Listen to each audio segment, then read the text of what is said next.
What is a writ of attachment?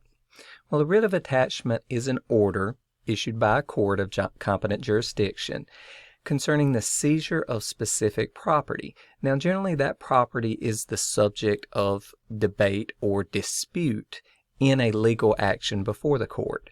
So the court is issuing this order for the seizure of the property, generally by some law enforcement officials executing the order of the court, in order to place a contingent lien upon that property in the event that the plaintiff ultimately secures a judgment against the defendant.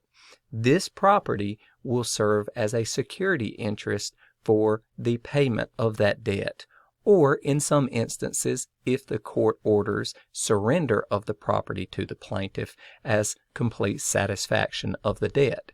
So there are normally various types of property that is subject to writs of attachment. The first is a garnishment, and this focuses upon wages, where the court is ordering the employer of an individual to withhold a certain amount of wages and deposit those wages with the court. Now, this can be contingent upon the issuance of a judgment in favor of the plaintiff, or it can be to effectuate a judgment that already exists.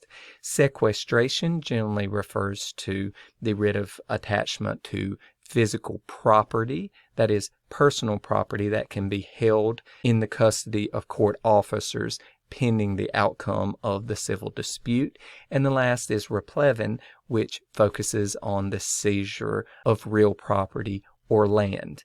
But the important thing to remember is that the legal procedure by which the court orders the attachment of this property is through the issuance of a writ of attachment.